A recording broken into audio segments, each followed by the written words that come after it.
Nanti ketika itu kejadian, apa yang terjadi di bumi? Mari kita saksikan yang satu ini. Susunan kejadian di akhir zaman menurut nubuatan firman Tuhan. Kita berada di titik sebelah kiri gereja masa kini. Akan ada pertemuan di udara ketika Yesus turun dan menjemput gerejanya di awan-awan. Dan mereka akan dilemparkan ke dalam api neraka untuk selama-lamanya. Sedangkan orang-orang benar yang namanya tertulis dalam kitab kehidupan, mereka masuk ke dalam sorga yang disebut sebagai langit dan bumi yang baru di kitab Wahyu. Anda kira dunia sekarang parah? Belum apa-apa, ini masih baby stepnya murtad. Kenapa? Karena masih ada jemaat. Lari sejauh-jauhnya dari roh Allah, di kantor kita ketemu seorang anak Tuhan. Diajak kita kenal Tuhan, ajak kita bertobat. Tapi nanti sudah nggak ada orang-orang yang ditinggal itu semuanya adalah stok salah. Yang ditinggal itu semuanya yang suam-suam kuku, yang dimuntahkan oleh Tuhan. Yang ditinggal adalah orang-orang yang pura-pura. Yang ditinggal adalah orang fasik yang tahu kebenaran tapi tidak melakukan. Tobat itu bukan karena kapok atau jerah. Tobat itu karena meresponi Roh Kudus saat dia bekerja di hatimu. Kalau di hati Anda ada kerinduan untuk dibaptis, baptis. Karena itu tidak datang kembali 2 kali. Kalau kerinduan Anda untuk melayani, aku ingin memberi diri, aku tidak mau begini-begini, itu diresponi. Jikalau hari ini kau mendengar suara Tuhan, jangan keraskan hatimu seperti di Mara dan Meriba. Sebab sekali hatimu keras membatu seperti hati Firaun, susah. Anak sulung mati pun dia tidak jerah. Nanti ketika itu kejadian, apa yang terjadi di bumi? Mari kita saksikan yang satu ini. Susunan kejadian di akhir zaman menurut nubuatan firman Tuhan. Kita berada di titik sebelah kiri gereja masa kini. Akan ada pertemuan di udara ketika Yesus turun dan menjemput gerejanya di awan-awan. Tuhan berkata, 2 orang berjalan di ladang, yang satu diangkat, yang satu ditinggalkan. Tugas kita adalah hidup berjaga-jaga setiap hari, sebab tidak seorang pun tahu waktu dan saatnya. Setelah pengangkatan gereja Tuhan dari atas muka bumi, semua penduduk dunia akan jatuh ke bawah kuasa Sang Antikristus. 3,5 tahun pertama pemerintahannya akan diwarnai dengan kemenangan. Seperti pangeran berkuda putih, ia dieluk-elukan oleh seluruh penduduk bumi karena bisa memecahkan masalah dunia dengan begitu mudahnya. Namun 3,5 tahun terakhir pemerintahannya, Sang 666 akan kelihatan warna aslinya. Juga dalam pemerintahannya, Tuhan akan memukul bumi dengan berbagai macam murka. Malapetaka, bencana alam, perang, dan sakit penyakit yang belum pernah terdengar dan terjadi, akan terjadi di mana-mana. Tuhan membatasi pemerintahnya hingga 7 tahun, jikalau lebih dari itu tentunya seluruh bumi akan musnah. Di akhir pemerintahan Sang Antikristus, Tuhan akan turun ke bumi bersama dengan orang-orang kudus. Waktu itu, Tuhan akan disambut perang oleh Sang Antikristus dan nabi palsunya serta semua kroni-kroninya. Namun Tuhan mengalahkan mereka semuanya dan menangkap Sang Antikristus dan nabi palsu itu serta melemparkan mereka hidup-hidup ke dalam lautan api. Perang tersebut namanya Harmagedon. Kemudian Tuhan membangun kerajaan milenium yang artinya 1000 tahun dan bumi masuk di dalam masa damai. Iblis dirantai dan dicampakkan ke dalam jurang maut selama 1000 tahun itu. Dengan absennya setan dan roh-roh jahat, dunia mengalami pemulihan yang dahsyat. Manusia hidup begitu lama dalam berkat-berkat Allah, sehingga mereka yang hidup sampai 100 tahun akan dibilang terkena kutuk. Populasi bumi yang baru ini belum pernah secara sengaja memilih Kristus, mereka hanya mengalami semua berkat-Nya.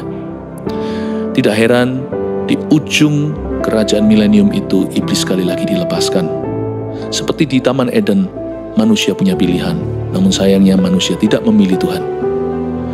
Dan setan berhasil memobilisasi seluruh bumi untuk berperang melawan Tuhan sekali lagi, dan ini adalah ujung segala peperangan yang ada di dunia. Perang itu bernama Perang Gog dan Magog. Di situ iblis dikalahkan, dan semua orang yang memberontak terhadap Tuhan binasa. Kita tahu bahwa yang disebut kiamat itu ada bagi orang-orang yang tidak selamat. Tapi bagi orang-orang yang sudah namanya tertulis dalam kitab kehidupan, pahala mereka menanti mereka. Di pengadilan tahta putih itu, Tuhan akan berkata kepada yang satu, enyahlah, sedangkan pada yang lain masuklah dalam sukacita Bapakku. Kambing dan domba pun dipisahkan, dan pun membuat perbedaan antara orang fasik dengan orang benar. Setelah pengadilan takhta putih itu, maka orang-orang yang binasa akan mengikuti iblis dan semua malaikat-malaikat jatuh, dan mereka akan dilemparkan ke dalam api neraka untuk selama-lamanya. Sedangkan orang-orang benar yang namanya tertulis dalam kitab kehidupan, mereka masuk ke dalam sorga yang disebut sebagai langit dan bumi yang baru di kitab Wahyu. Mari kita baca bersama-sama di Wahyu pasal 9 ayat 13-21. Demikian firman Tuhan, sangkakala yang ke-6. Lalu malaikat yang ke-6 meniup sangkakalanya, dan aku mendengar suatu suara keluar dari keempat tanduk mezbah emas yang di hadapan Allah, dan berkata kepada malaikat yang ke-6 yang memegang sangkakala itu, lepaskanlah keempat malaikat yang terikat dekat sungai besar Efrat itu.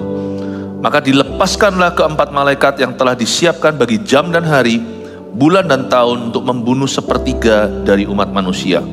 Dan jumlah tentara itu ialah 20.000 laksa pasukan berkuda. Aku mendengar jumlah mereka. Maka demikianlah aku melihat dalam penglihatan ini kuda-kuda dan orang-orang yang menungganginya. Mereka memakai baju zirah, merah api dan biru dan kuning belerang warnanya.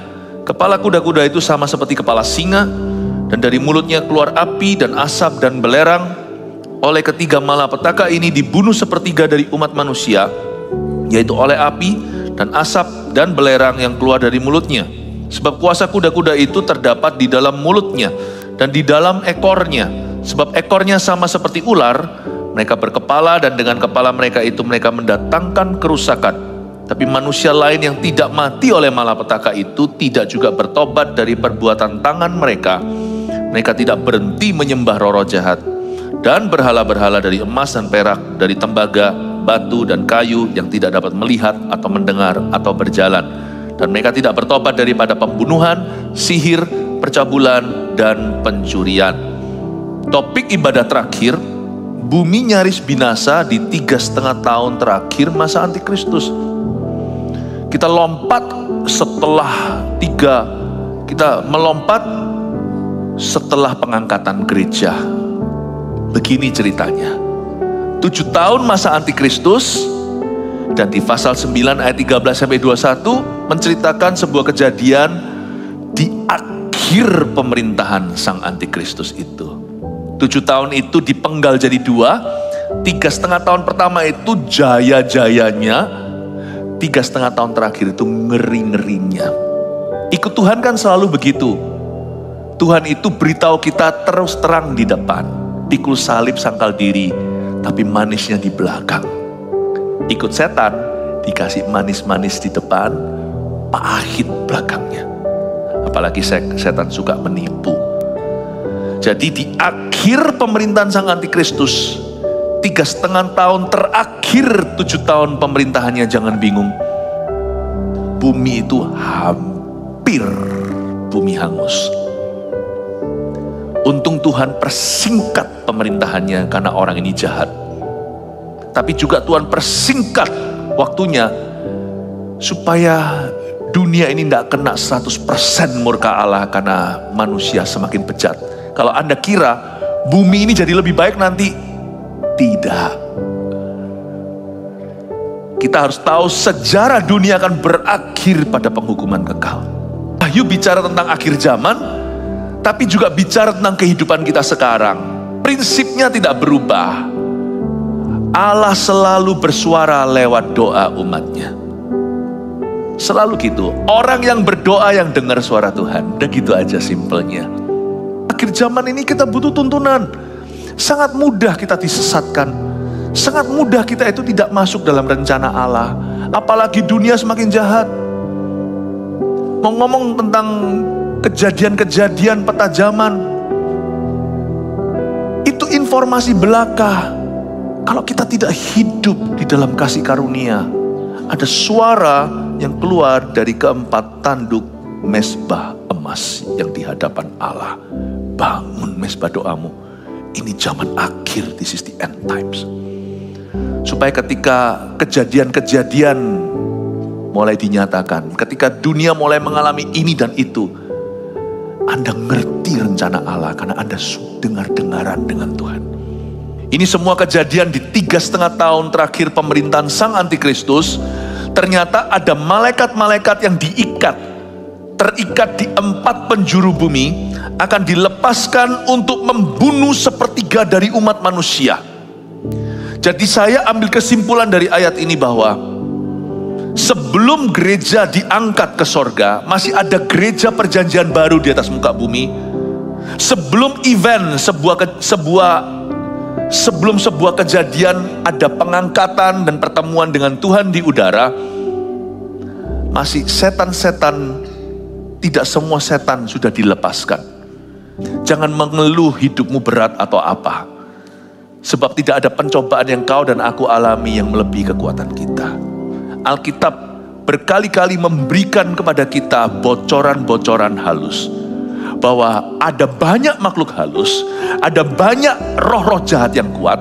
Beberapa setan-setan yang rankingnya tinggi, kita nggak usah tahu mereka siapa, berapa jumlahnya, tapi dari ayat-ayat ini terlalu jelas dan lugas, mereka diikat pada tempatnya, tidak dibiarkan berkeliaran di dunia. Tahukah bahwa kita belum menghadapi seluruh neraka? Tuhan jauhkan itu dari kita. Tidak semua peperangan harus kita lakukan. Tuhan hanya beri kita kemenangan. Kalau kita masih diizinkan ada peperangan rohani, itu belum seberapa. Jangan hindari salibmu. Salib itu kemuliaan. Kalau Anda harus taat dan menderita karenanya, itu peperangan rohanimu. Jangan lari dari itu. Itu pun Anda tidak harus menghadapi setan-setan yang tidak perlu. Anda hanya harus menghadapi setan-setan yang diperlukan. Kalau Tuhan izinkan pencobaan dalam hidupmu, asal bukan kau cari-cari pencobaan itu, jangan tuntun dirimu pada pencobaan. Kalau di luar kontrol dan kendali kita menghadapi sesuatu, misalnya penderitaan atau persoalan. Kalau Tuhan izinkan, sparring partner itu, berarti itu baik untuk kita. Sekalipun mungkin waktu kita alami, kita mengeluh, kok susah ya, kok berat ya. Tahukah Anda, tidak ada setan yang bisa menjamahmu, bahkan menggodamu. Kalau sampai diizinkan, sama seperti Yesus di padang gurun itu, kalau Bapa mengizinkan anak Allah digoda 40 hari, itu bukan supaya dia jatuh, tapi supaya dia menang jadi Mesias. Kalau Tuhan izinkan pencobaan datang pada kita, itu berarti Tuhan sudah kasih rem pada setan yang menggoda. Seperti Ayub pada waktu dia dicobai. Tuhan tahu pasti Ayub pasti berhasil mengalahkannya sekalipun melalui penderitaan yang luar biasa. Jangan pernah kita takut musuh bisa berbuat sesuatu. Whatever comes your way, God has selected. Apapun yang datang kepadamu hari ini, semua sudah diseleksi oleh Tuhan. Tapi kalau Tuhan izinkan kita masih mengalami sesuatu, trust me, mungkin kita tidak bisa mengerti dengan otak kita, but by faith, dengan iman saya berkata, it's good for you and me. It's good for you and I. Tuhan tahu beban berat pun, kalau Anda dengar suara Tuhan bukan suara iblis, apalagi suara hatimu sendiri, Anda akan bisa melihat rencana Allah di baliknya. Makanya kunci keberhasilan kita terletak pada mendengar suara Tuhan di tengah-tengah 4 tanduk mesbah doa kita. Kalau enggak, kita hanya bisa melihat bencana dunia. Kita hanya panik. Kita hanya mengalami panic attack. Kita hanya mengalami serangan fajar. Kita tidak bisa melihat rencana Bapa. Tapi orang yang mendengar suara Allah, karena dia bangun mesbah doa, sekalipun dia alami persis dengan tetangganya, kalau hujan ya hujan, dia juga basah. Mana pernah Anda lihat, sebelah Anda itu bukan Kristen, rumahnya sini Kristen, lalu habis itu sana hujan kuyup, sini kering jemuran. Sama-sama kuyupnya, tapi yang satu akan mengalami rencana Tuhan yang ajaib, yang satu tidak. Kuncinya di mana? Hubungan dengan Allah. Kuncinya di mana? Kuncinya di kehidupan doa. Kunci kemenangannya di mana? Mendengarkan suaranya, bukan dengar suara sendiri yang seringkali menipu, apalagi dengar suara setan. Bapak Ibu Saudara, jangan mengeluh pencobaanmu berat. Karena lewat firman kita tahu, ternyata tidak seberapa. Semua paslah, 11-12, kita 12-nya. Amin. Sekalipun orang berkabung pun menderita, sedih pun, saya melihat kekuatan Tuhan, sekalipun orang meninggal dunia oleh seseorang yang dia kasih, bahkan yang dia butuhkan, tulang punggung keluarga atau apa. I always see God's grace is sufficient for those who suffer. Saya selalu melihat kasih-Nya selalu cukup bagi orang yang menderita. Tapi kita tidak cari penderitaan, tapi kalau kita alami, jangan kau tawar hati. Tapi saya jelaskan di sini, keempat malaikat itu ditahan. Ini roh-roh setan. Lepaskanlah keempat malaikat yang terikat dekat sungai besar Efrat. Katakan sekarang, sungai Efrat. Nah, sekarang saya jelaskan sungai ini, karena ini ada hubungannya dengan akhir zaman setelah pengangkatan gereja Tuhan, dan di ujung akhir pemerintahan Sang Antikristus 7 tahun itu, khususnya di 3,5 tahun penggalan kedua dari masa pemerintahannya, sesuatu terjadi dengan sebuah geografi. Di suatu lokasi namanya sungai Efrat, akan terjadi suatu fenomena yang dahsyat. Sungai itu akan dikeringkan. Nanti ini kejadiannya bukan sekarang. Sungai itu dikeringkan menuju World War III atau Perang Dunia Ketiga yang sesungguhnya, yang bukan dipicu dengan sekarang ini yang terjadi di Timur Tengah apa, bukan. Ini belum. Jadi teruslah bekerja, teruslah kerjakan talentamu. Yang mau merit tetap pilih tanggalnya, konseling pranikah. Yang mau kuliah selesaikan sampai S1, S2 dan seterusnya. Tidak usah khawatir. Sebelum pengangkatan, terus jalan. Kalau sudah diangkat, ya sudah bersama dengan Tuhan. Jadi, bahkan ahli teologi pun berasumsi Taman Eden itu kemungkinan di daerah seputar Irak situ. Itu tempat yang sangat bersejarah. Monggo silahkan kalau mau beli tiket pesawat, cari Taman Eden di sana. Nggak akan ketemu sekarang bekas perang. Saya nggak tahu apa yang terjadi dengan Taman Eden. Jangan mendahului firman. Pokoknya it's gone lah. Semua tersembunyi, ada malaikat yang menutupnya. I don't know, mungkinkah di atas muka bumi ini ada secret places yang nggak bisa ditembus teknologi manusia karena ada malaikat yang menjaga. Dan itu juga tidak bisa ditemukan lewat Google Map Anda. Saya ngerti loh Google Map. Nggak bisa. Sungai Efrat itu tempat sungguhan tapi, dan dia selain berasosiasi dengan penciptaan dunia pada awal mulanya zaman Adam dan Hawa, apalagi Tower of Babel di daerah situ, yaitu Menara Babel, Babilonia, itu kan Irak-Iran sana, juga di sana. Selain itu, ini sungai sangat famous nanti di akhir zaman, setelah pengangkatan gereja Tuhan, masa Antikristus itu, penghujung pemerintahannya sebelum Tuhan Yesus datang ke atas muka bumi dengan orang-orang kudusnya, terjadi perang Harmagedon yang dinubuatkan di kitab Wahyu. Ya, di kitab Wahyu, Anda lihat sungai Efrat sangat-sangat krusial dalam sejarah. Kenapa? Karena kalau sungai Efrat tidak mengering, Harmagedon tidak bisa terjadi. Karena di Alkitab dijelaskan, di ayat 15 kita baca, maka dilepaskanlah keempat malaikat yang telah disiapkan bagi jam dan hari, bulan dan tahun untuk membunuh sepertiga dari umat manusia. Let's go, ayat 16. Dan jumlah tentara itu ialah 20.000 laksa pasukan berkuda. Aku mendengar jumlah mereka.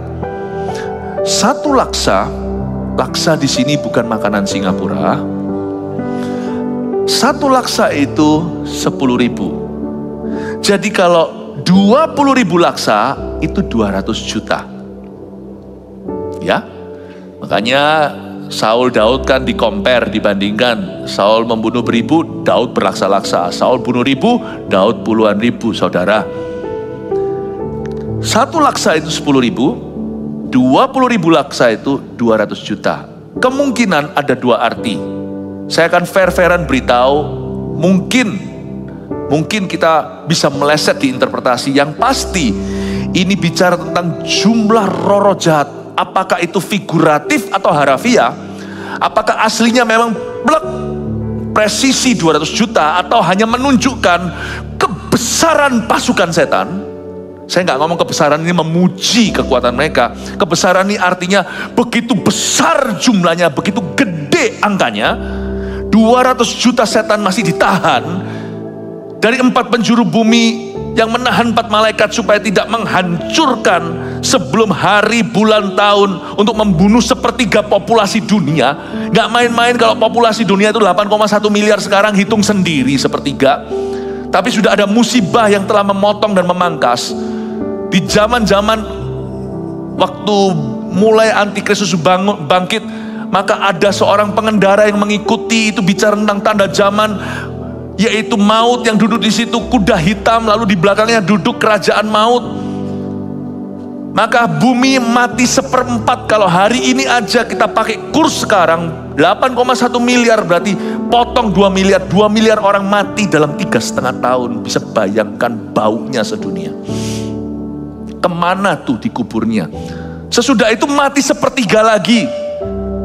Di pasal 9 tadi di awal-awal dikatakan mati 1/3. Di pasal 8 juga mati 1/3 dari orang-orang yang ada. Di pasal 9 di pasal 9 bukan di pasal 8. Lalu banyak orang 1/3 lagi, dipotong lagi 2 miliar lagi. Kalau sisa 6 miliar, potong 1/3 ya 2 miliar lagi. Coba sisa, misalnya kalau sekarang 4 miliar, karena ini kan bertubi-tubi murka Allah dicurahkan di zaman dimana tidak ada lagi doa syafaat, tidak ada lagi hamba-hamba Tuhan yang kudus, tidak ada lagi umat Allah yang sungguh-sungguh hidupnya, umat Allah yang penuh Roh Kudus. Semua sudah diangkat. Coba bayangkan, siapa yang berdoa dan berdiri antara Allah dan manusia bersyafaat untuk dunia? Misalnya tinggal 4 miliar, potong lagi 1/3 buat mati. Mereka membunuh 1/3 dari populasi. Hitung sendirilah. Jadi nanti itu ya, penduduk bumi itu berkurang terus. Pangkas 1/4, potong lagi 1/3, potong lagi 1/3. Itu bunuhnya itu, matinya itu, death toll-nya itu gila, luar biasa. Tiba-tiba seperti dicop, seperti dipenggal segini, dipenggal populasi, mayat-mayat dan mayat-mayat terus. Udahlah, saya tidak berani bayangkan, stres kalau saya bayangkan. Dan jumlah tentara itu ialah 20.000 laksa pasukan berkuda. Misalnya kalau itu roh jahat, itu berarti 200 juta roh jahat. Hanya Tuhan yang tahu berapa banyak malaikat jatuh di seluruh bumi ini. Yang dinubuatkan di perjanjian lama, bintang yang jatuh dari langit Lucifer itu menyeret dengan ekornya si naga tua 1/3 malaikat di sorga.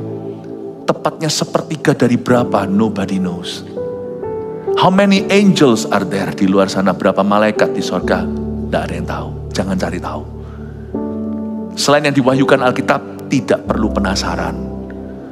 Malaikat yang diwahyukan Alkitab ya cuman itu doang. Mikael, Gabriel, beberapa yang dituliskan di Yeskiel nggak ada namanya, pokoknya kerub, serafim, udah. Yang diwahyu berkali-kali ada malaikat nanti yang tinggi, kalau Anda baca di wahyu-wahyu pasal-pasal tua. Nanti ada yang berdiri begitu besarnya, 1 kaki di lautan pun jadi dangkal. Saya nggak tahu, nggak ada, Alkitab nggak sebut nama. Jangan coba-coba. Hanya Tuhan yang tahu jumlah malaikat dan hanya Tuhan yang tahu jumlah setan. Tapi yang pasti Alkitab menunjukkan the magnitude, begitu nyatanya dan begitu besarnya peperangan rohani. Dan jumlah tentara itu ialah 20.000 laksa pasukan berkuda. Aku mendengar jumlah mereka. Secara harafiah 200 juta setan dilepaskan atas dunia. Tahu nggak? Sekarang ini kita hidup, pencobaan kita biasa. Soal setan-setanan, kita dikorting 200 juta. Oh haleluya.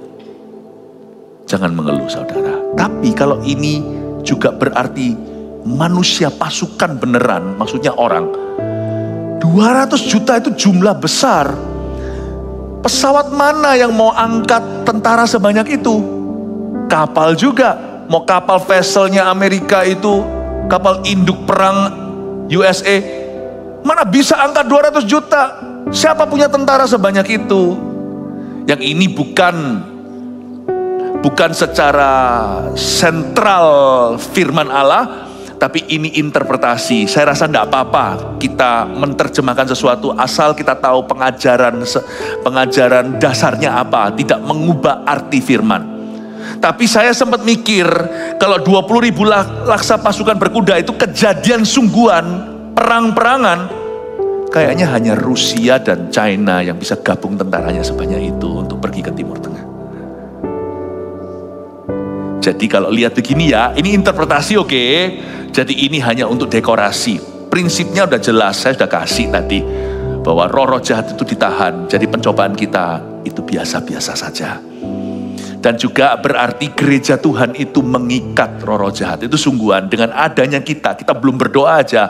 Sudah dipangkas dan sudah betul-betul dikurangi kekuatan musuh-musuh yang tidak kelihatan itu. Makanya kalau gereja diambil penahannya nggak ada, wah kayaknya tiba-tiba merebak semua kuasa kegelapan tersebut. Itu prinsipnya, tapi saya coba untuk melihat kemungkinan-kemungkinannya. Berarti ada 200 juta tentara.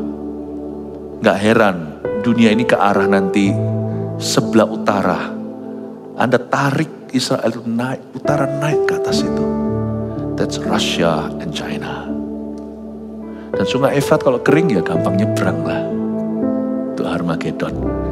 Jadi sentimen dunia itu nanti akan begitu. Akan ada persekutuan bangsa-bangsa, yaitu di area-area tersebut. Yang akan semakin kuat di hari-hari kemudian. Jadi jangan Anda heran bahwa dunia ini akan bergerak ke arah sana. 200 juta. Saya kasih sedikit perbandingan pada waktu World War II atau Perang Dunia Kedua, itu total dimobilisasi tentara yang perang adalah dari dua sisi ya, dari sekutu maupun dari musuh. Jerman, Jepang, Itali melawan Eropa, Inggris, Amerika, Prancis segalanya. World War II atau Perang Dunia Kedua, 127,2 juta tentara dimobilisasi. Perang Dunia Armageddon, nopek tiap. Cuma dalam waktu 3,5 tahun. Dalam waktu sekejap, bukan 3,5 tahun. Itu ujung pemerintahnya. Coba bayangkan, di perjanjian di peperangan dunia yang kedua, casualty atau jatuh korban berapa? 74 juta jiwa. Termasuk civilian atau termasuk rakyat, termasuk orang-orang civilian itu apa? Ya, termasuk penduduk biasa dan termasuk militeri, termasuk tentara. 74 juta orang mati. Nggak ada apa-apanya dibanding nanti perang dunia yang itu satunya. Tapi jangan Anda kira perang dunia 3 sudah terjadi sekarang karena kejadian dengan Iran. Belum, gereja masih di sini. Mau tahu jam dindingnya? Church is still here. No World War III. Oh haleluya, kasih tepuk tangan untuk Tuhan. Saya lihat bahwa kita lihat ayat 17, maka demikianlah aku melihat dalam penglihatan ini kuda-kuda dan orang-orang yang menungganginya. Mereka memakai baju zirah, merah api dan biru dan kuning belerang. Warnanya kepala kuda-kuda itu sama seperti kepala singa. Dan dari mulutnya keluar api dan asap dan belerang. Saya sudah tunjukkan prinsipnya, yang itu tidak akan berubah dan tidak terpengaruh interpretasi. Saya juga memberikan pada Anda tafsiran-tafsirannya, supaya Anda punya imajinasi kira-kira dunia ini ke arah mana. Anda bisa lihatkan bahwa nanti perang yang sesungguhnya setelah gereja diangkat, World War II and World War I, perang dunia ke-1 dan ke-2 pucat dibandingkan dengannya. Sebelum perang aja yang mati sudah miliaran orang udah bunyinya.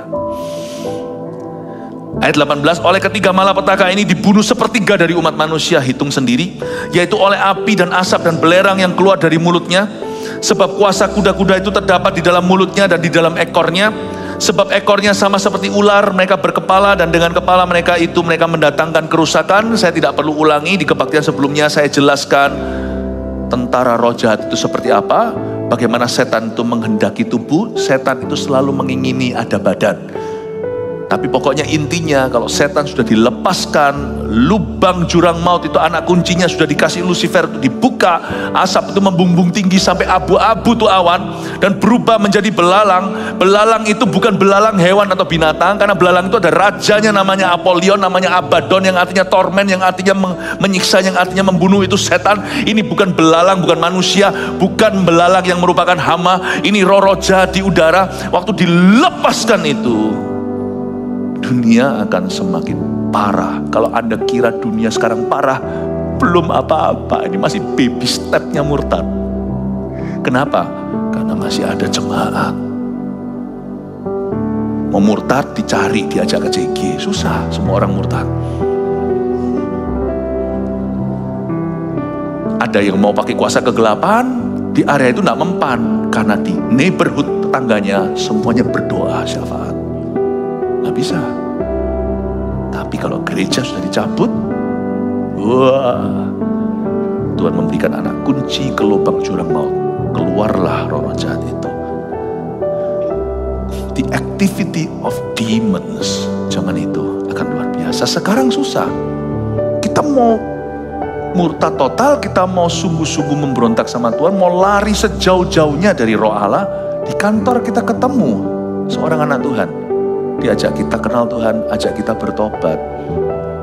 Tapi nanti sudah nggak ada orang-orang yang ditinggal itu, semuanya adalah stok salah. Yang ditinggal itu semuanya yang suam-suam kuku, yang dimuntahkan oleh Tuhan. Yang ditinggal adalah orang-orang yang pura-pura. Yang ditinggal adalah orang fasik yang tahu kebenaran tapi tidak melakukan. Ayat 20, tetapi manusia lain yang tidak mati oleh malapetaka itu, kejadian demi kejadian luar biasa. Kalau Anda dengarkan semua ibadah tadi, Anda akan tahu kejadian apa saja. Dari kebaktian 1 saya tunjukkan ada kuda ini, kuda warna ini, kuda warna itu, ada krisis ekonomi, ada berbagai macam-macam. Di salah satu ibadah yang tadi, orang juga akan krisis air bersih. Tahukah Anda? Itu ditulis di Alkitab, Apintus namanya. Ketika ada wabah, ketika ada musibah terjadi pada sungai dan mata air. Saya sampai bercanda, kalau mandi jangan lama-lama. Itu gak usah ketakutan, karena gak akan terjadi di zaman kita. Tapi itu pun mengajari kita, saya untuk bisa eman-eman dan untuk bisa sayang dengan namanya sumber daya yang sekarang dengan free dan murah kita bisa dapatkan. Jangan remehkan berkat Allah. Tapi manusia lain yang tidak mati oleh malapetaka itu masih tersisa. Mau dipenggal-penggal miliaran, penduduk dunia ini masih banyak. Tapi manusia lain, coba perhatikan, yang tidak mati oleh malapetaka itu, yang sudah bertubi-tubi bencana terjadi di hukuman Allah, belum lagi perang, belum lagi sakit penyakit, tidak juga bertobat dari perbuatan tangan mereka. Ampun enggak, mereka tidak berhenti menyembah roh jahat dan berhala-berhala dari emas dan perak. Kadang-kadang bukan dari emas dan perak berhala mereka, kadang-kadang berhala mereka ya emas dan perak itu sendiri. Berhala adalah apapun yang bisa menggantikan tempat Tuhan dalam hidup kita. Kadang-kadang berhala itu dibuat dari emas perak, wujud sesuatu yang kita sembah. Tapi kadang-kadang nggak ada wujudnya ya emas perak itu. Ketika kita menganggap uang lebih penting dari Tuhan. Dari tembaga, batu, dan kayu yang tidak dapat melihat atau mendengar atau berjalan, ayat 21, ternyata manusia nggak bertobat. Kalau kita kira dengan dipukul berkali-kali oleh Tuhan, manusia jerah, salah. Manusia itu bertobat karena meresponi Tuhan. Karena ketika Tuhan panggil, dia lembutkan hatinya. Manusia bertobat itu karena karya Roh Kudus. Nanti di zaman murka, setelah gereja tiada, manusia ternyata nggak jerah, dikasih bisul, kasih ini, tetap tidak mau berubah. Jadi saya mau beritahu pada Anda satu kebenaran sederhana. Di hari ketika hatimu tiba-tiba ingin bertobat, responi. Saya tadi barusan ketemu sama satu orang, tentunya saya nggak akan pernah sebut nama yang ginian. Sudah selingkuh, tiba-tiba suatu hari rindu sama Tuhan. Loh, kok orang selingkuh kok bisa rindu sama Tuhan? Nyalakan YouTube, ketemu saat teduh bersama, terima Yesus, nubuatannya persis kena. Mana gua tahu siapa yang menonton, ya kan? 2 kali, sekali nubuatan untuk hubungannya, untuk keluarganya, sekali nubuatan untuk pekerjaannya yang sudah bangkrut gara-gara dosanya. Dipulihkan. Tadi ketemu sama saya khusus untuk berterima kasih. Saya bilang terima kasih Tuhan, toh saya tidak tahu ini. Saya beritahu, untungnya saudara kita ini ikuti dorongan hatinya waktu dia rindu sama Tuhan. Meskipun dia lagi berlumuran dosa, dia tidak tepiskan itu karena kerinduan untuk bertobat itu dari Roh Kudus. Karena ternyata dipukuli berkali-kali, dihajar, orang juga nggak bertobat. Tobat itu bukan karena kapok atau jerah, tobat itu karena meresponi Roh Kudus saat dia bekerja di hatimu. Kalau di hati Anda ada kerinduan untuk dibaptis, baptis. Karena itu tidak datang kembali 2 kali. Kalau kerinduan Anda untuk melayani, aku ingin memberi diri, aku tidak mau begini-begini, itu diresponi. Jikalau hari ini kau mendengar suara Tuhan, Jangan keraskan hatimu seperti di Mara dan Meriba. Sebab sekali hatimu keras membatu seperti hati Firaun, susah. Anak sulung mati pun dia tidak jerah. Seluruh Mesir sudah hancur pun dia tetap mengeraskan hatinya. Let me tell you something. Manusia tidak bertobat hanya karena diajar Allah. Tapi kalau Anda bisa merasakan kasih Allah, bertobatlah. Kalau hatimu rindu pada Tuhan, responilah. Karena berarti Roh Kudus ketuk pintu. Yesus kalau ketuk pintu jangan berkata, nanti juragannya nggak di sini. Nanti ya. Emangnya Tuhan Yesus itu bellboy di hotel, ting tong, atau housekeeping, atau room service. Lalu kita bisa tekan mungkin lewat speaker atau lewat lubang jendela itu kita berkata, Pak kembali lagi ya setengah jam. Baik Pak. Tuhan bukan yang merapikan kamarmu, Tuhan itu daulat. Roh Kudus itu seperti angin. Kalau lagi bertiup jangan berkata, tunggu. 5 menit lagi ya tiup. Nah tentu dia bertiup. Jadi kalau hari ini kau mendengar suara Tuhan, jangan keraskan hatimu. Orang yang bisa tobat itu Roh Kudus. Cuma Roh Kudus gak paksa. Gak ada orang yang tiba-tiba kesurupan terus bertobat. Dipaksa Tuhan untuk bertobat. Dipaksa untuk baptis, dipaksa untuk melayani, dipaksa untuk bercegi, dipaksa untuk... Itu kerjasama. Ketika dia lembutkan hatimu, cepat lari. Karena tidak ada garansi. Come back in 5 minutes, kembali 5 menit lagi. Nggak tentu. Yesus mengetuk pintu di kitab Wahyu 20-an. Yesus ngetuk pintu. Nggak tentu 5 menit lagi dia mengetuk lagi. Bukan berarti Tuhan itu jual mahal, bukan. Tapi Anda tidak boleh mencobai Tuhan. Tapi manusia lain yang tidak mati oleh malapetaka itu tidak juga bertobat dari perbuatan tangan mereka. Mereka tidak berhenti menyembah roh jahat. Ayat 21, dan mereka tidak bertobat, diulangi lagi, dan mereka tidak bertobat, daripada ada 4 dosa dunia yang utama, saya jabarkan singkat. Mereka tidak bertobat daripada pembunuhan, sihir, percabulan, dan pencurian. Pretty much, this sums up the sins of the world. Ini sudah menjadi summary atau menjadi rangkuman dosa utama di bumi. Pembunuhan. Pembunuhan itu tidak tentu dor atau cerot. Nggak semua orang berani lihat darah. Tapi pembunuhan itu adalah dosa yang semua orang kerap kali lakukan. Pembunuhan karakter juga. Zaman ini loh, zaman yang jahat. Manusia itu rela mengorbankan sesamanya demi konten. Tuh bayangkan. Dunia itu egois.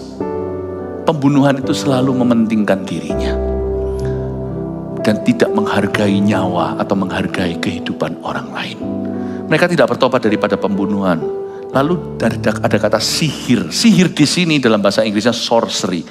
Tapi yang anehnya dalam bahasa Yunani sihir itu artinya bukan hanya sorcery, tapi juga apothecary.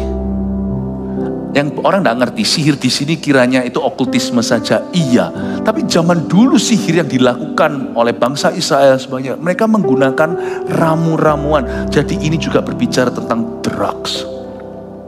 Jadi dosa dunia kan begini, pembunuhan karakter termasuk, lalu sorcery and drugs, yaitu narkoba, penggunaan substance atau barang terlarang, percabulan sexual immoralities atau dosa-dosa seks yang semakin membingungkan di bumi ini.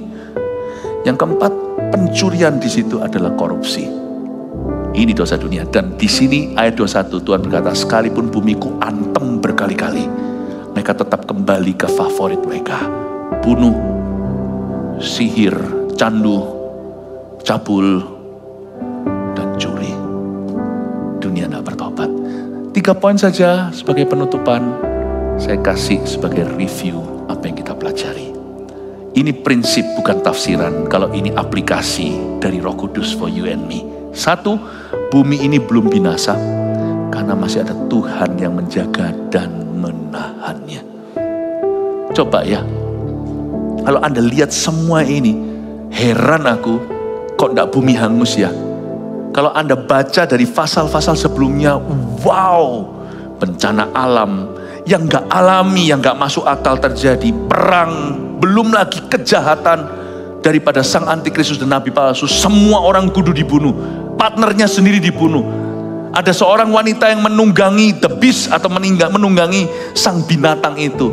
Itu orang-orang yang selama ini selama ini mengendalikan dia aja dia dikanibal, maka binatang itu nanti akan memakan wanita itu. Dengan kata lain, sang antikristus ini lebih jahat dari Hitler dan semua diktator yang pernah ada di dunia. Anda kalau baca cerita diktator A, diktator B, misalnya dulu di Rusia, sejarah gelap mereka, siapa aja dibunuh, dor, kerabat pun dibunuh karena dia takut kudeta. Ini orang semua dikumpulin, gak ada segininya sang antikristus.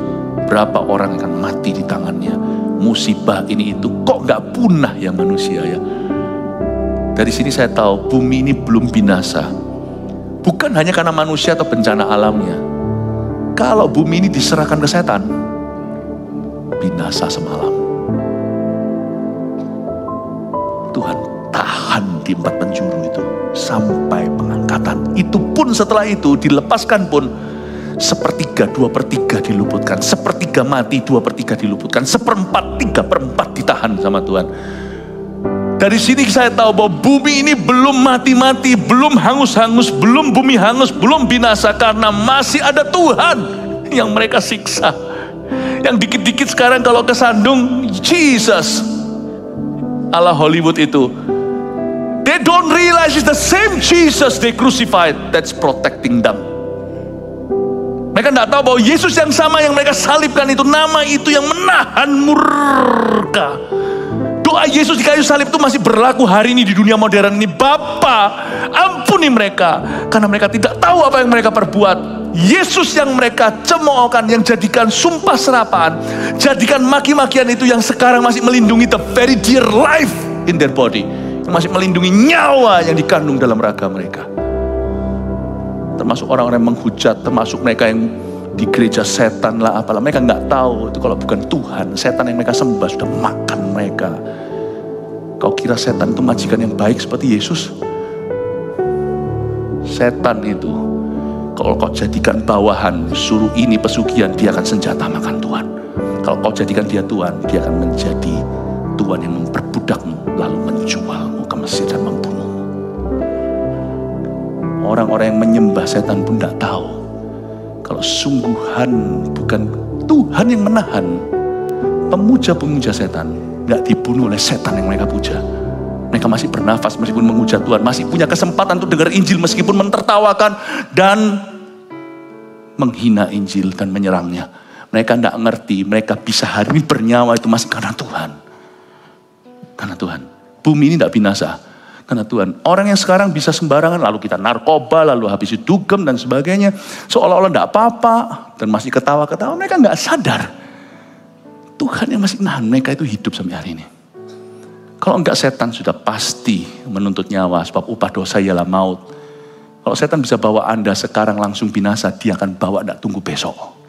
Orang baik, orang jahat bisa hari ini bernyawa untuk terus berkesempatan kenal Tuhan. Itu Tuhan yang menahan. Bumi ini belum binasa karena masih ada Tuhan yang menjaganya dan menahannya. 2, masa susah dan hukuman Allah tidak otomatis membuat jera orang berdosa. Karena itu kalau Anda digerakkan oleh Roh Kudus, jangan kau tangguhkan esok hari. 3, pertobatan sejati adalah karya Roh Kudus dan harus diresponi segera dengan segenap hati.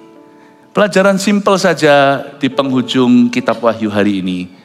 Ada 3 poin yang sederhana Anda bisa bawa. Munculkan ketiga-tiganya, oh sudah. Ambil foto Anda, 1, 2, 3, jepret langsung. Gak usah tunggu besok. Amin. Bumi belum binasa karena ada Tuhan. Masa susah tidak otomatis membuat orang jerah. Roh Kuduslah yang membuat orang bertobat. Responi dia. Mulai hari ini, jalan dengan Roh Kudus, dengar-dengaran dengan Roh Kudus. Sebab dia selalu menuntun kita di jalan yang benar oleh karena nama Yesus. Kasih tepuk tangan untuk Roh Kudus.